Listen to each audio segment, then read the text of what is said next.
നമസ്കാരം. മഹാരാഷ്ട്രയിൽ അജിത് പവാറിന്റെ നേതൃത്വത്തിലുള്ള NCP വിഭാഗത്തിന് ഔദ്യോഗികമായി തെരഞ്ഞെടുപ്പ് കമ്മീഷൻ അംഗീകരിച്ചു. പാർട്ടിയുടെ പേരും ക്ലോക്ക് ചിഹ്നവും അവർക്ക് ഉപയോഗിക്കാം. 6 മാസത്തോളം നീണ്ടുനിന്ന ഹിയറിംഗിന് ശേഷമാണ് കമ്മീഷന്റെ തീരുമാനം.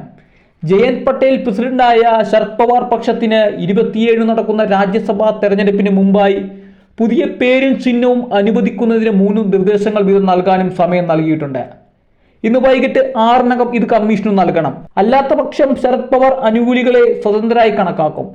നിയമസഭയിലെ മറ്റു വിവിധ കമ്മിറ്റികളിലും അജിത് പവാർ പക്ഷത്തിനാണ് മുൻതൂക്കമെന്ന് തിരഞ്ഞെടുപ്പ് കമ്മീഷന്റെ ഉത്തരവിൽ പറയുന്നു. ശരത് പവാർ പക്ഷത്തിന്റെ വാദങ്ങളെല്ലാം തള്ളിക്കളഞ്ഞാണ് തിരഞ്ഞെടുപ്പ് കമ്മീഷന്റെ ഈ തീരുമാനം. പാർട്ടി ഭരണഘടനയ്ക്ക് വിരുദ്ധമായി ശരത് പവാർ പക്ഷം 2 വർക്കിംഗ് പ്രസിഡന്റുമാരെ നിയമിച്ചെന്നും പറയുന്നു. പാർട്ടിയുടെ ആകെയുള്ള 87 ജനപ്രതിനിധികളിൽ 57 പേരും അജിത് പവാറിന്റെ പക്ഷത്താണ്.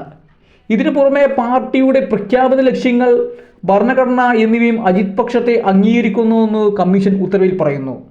രാജ്യത്തെ രാഷ്ട്രീയ പാർട്ടികൾ സംഘടനാ തെരഞ്ഞെടുപ്പ് നടക്കാത്തത് കൊണ്ടാണ് പാർട്ടി ഭരണഘടനയോട് നീതി പുലർത്താത്തതെന്നും കമ്മീഷന്റെ ഉത്തരവിൽ പരാമർശിച്ചിട്ടുണ്ട്.